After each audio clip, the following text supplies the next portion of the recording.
اور اب آپ کو ملتان لیے چلتے ہیں جہاں صدر پاکستان کسان اتحاد خالد محمود کھوکھر پریس کانفرنس کر رہے ہیں۔ صدر پاکستان کسان اتحاد کا کیا کہنا ہے، آئیے آپ کو سنواتے ہیں۔ بسم اللہ الرحمن الرحیم۔ میں آپ سب بھائیوں کا مشکور ہوں کہ بڑے شارٹ نوٹس پہ آپ سب تشریف لائے، کیونکہ آج کا جو ہمارا ٹاپک ہے وہ انتہائی امپورٹنٹ ہے۔ اس میں پاکستان کی فوڈ سیکورٹی، پاکستان کی معیشت اور 24 کروڑ عوام کا سکون شامل ہے۔ آج کا میرا جو سب سے بڑا اعلان ہے کہ ان حالات میں پاکستان میں زراعت نہیں ہو سکتی۔ ہمارے لیے ممکن نہیں ہے کہ ہم پاکستان میں زراعت کر سکیں، اور پاکستان کا سب سے بڑا مسئلہ فوڈ سیکورٹی ہے، بارڈر سیکورٹی نمبر 2 پہ ہے پوری دنیا میں۔ لیکن پاکستان میں زراعت کے ساتھ جو سلوک ہو رہا ہے اس تحت زراعت نہیں ہو سکتی۔ آئی پی پیز والے لوٹ کے کھا گئے ہیں پاکستانی عوام کو، کاشتکار کو۔ ہمارا جو آج یونٹ کا ریٹ ہے وہ ہم ادا نہیں کر سکتے۔ پہلی دفعہ ہوا ہے کہ انڈسٹری سے ہمارا ریٹ زیادہ ہے۔ کپاس کا ریٹ آپ کے سامنے ہے کہ کپاس کا ریٹ 6,500 سے 7,000 روپے، ہماری پیداواری لاگت پوری نہیں ہو رہی۔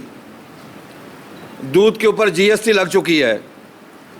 کیا 24 کروڑ عوام مر جائے اس ملک میں اور ان 40 خاندانوں کو زندہ رکھنا ہے؟ کیا پاکستان ان کے لیے بنا تھا؟ قائد اعظم نے جب پاکستان بنایا تھا تو کہا گیا تھا پاکستان کا مطلب کیا؟ لا الہ الا اللہ۔ لیکن کیا آج ہم اسی ملک میں رہتے ہیں کہ یہاں پہ مافیا کا راج ہو؟ جب ہماری گندم آئی تو ہمیں لوٹ لیا گیا اور اس کو ڈی ریگولائز کیا گیا۔ اب آ کے اس کو پھر ریگولائز کر دیا گیا کہ آپ 2,250 سے اوپر نہیں بیچ سکتے، جبکہ ہماری پیداواری لاگت ہی 4,000 ہو۔ کیا کاشتکار کے ساتھ یہ سلوک کیوں ہو رہا ہے؟ صرف اسی لیے کہ اس دفعہ اگر کسی سیکٹر نے گروتھ دی ہے معیشت میں وہ صرف زراعت ہے۔ 6.5 زراعت کی آئی ہے، انڈسٹری کی 1% ہے، اور برات ان کو مل رہی ہے، ہم سے ہر چیز چھینی جا رہی ہے۔ ہماری بجلی مہنگی، ڈیزل مہنگا، بیج مہنگا، لیبر مہنگی۔ کاشتکار کیا کرے اس ملک میں؟ اللہ تبارک و تعالیٰ نے ہمیں اس پاکستان کو، اس مملکت خداداد کو تمام نوازشات سے نوازا۔ سمندر اس کے پاس، دریا اس کے پاس، میدانی علاقہ اس کے پاس، صحرا اس کے پاس، ریگستان اس کے پاس، چولستان اس کے پاس، جنگلات اس کے پاس۔ ایک نہیں ہے تو ہماری ریاست میں، حکومت میں، حکومتی نمائندوں میں ایک ول نہیں ہے کہ جو اس پاکستان کو لے کے آگے چل سکے۔ آج ہم پاکستان زرعی ملک ضرور ہے، لیکن ہم 10 سے 12 بلین ڈالر کی ایگریکلچر پروڈیوس کی باہر سے امپورٹ کر رہے ہیں۔ آپ لوگ یقین کریں، یہ میری فگر نہیں ہے، گورنمنٹ آف پنجاب کی فگر ہے۔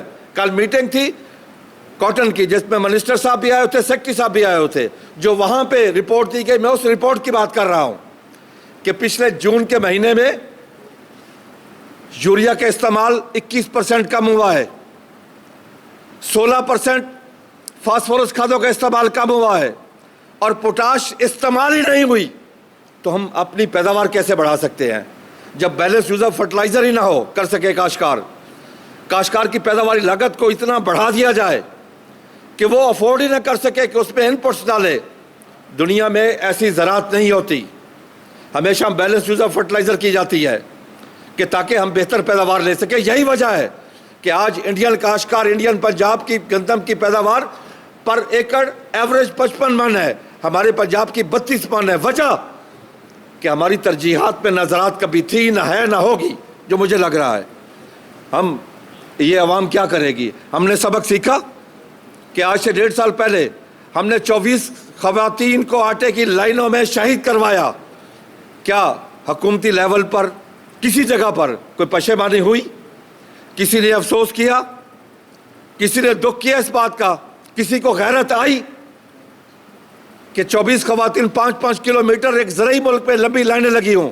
میں آپ کو بتاتا چلوں اگلے سال یہ 5-5 کلومیٹر نہیں ہوگی، یہ 20-20 کلومیٹر ہوں گی، کیونکہ اگلے سال میں آج ہی اعلان کر کے جا رہا ہوں یہاں پہ۔ میں یہ خود اپنی طرف سے نہیں کر رہا، میں کاشتکاروں سے پوچھ کے کر رہا ہوں۔ میں نے پورے پاکستان کے کاشتکاروں سے رابطہ کیا ہے کہ کم از کم 40 سے 50% گندم کی کاشت میں کمی آئے گی۔ وہ کام ہم کیوں کریں جس میں ہمیں نقصان ہو؟ ہم کپاس کاشت کیوں کریں میں اعلان کر کے جا رہا ہوں پنجاب میں کپاس نہیں ہوگی، کیونکہ ہمیں کاشت کرنے کا فائدہ ہی کوئی نہیں ہے کہ ہماری پیداواری لاگت ہو 8 سے 9 ہزار اور ہمیں ملے 6.5 سے 7 ہزار۔ ہم کیا کریں؟ ہم زمین بیچیں؟ ہم بجلی کا بل کیسے ادا کریں؟ آپ یقین کریں آئی پی پیز والوں نے کیا کیا ہے؟ ایک غریب آدمی جس سے 10 کی 15 ہزار میکسیمم اس کی انکم ہے،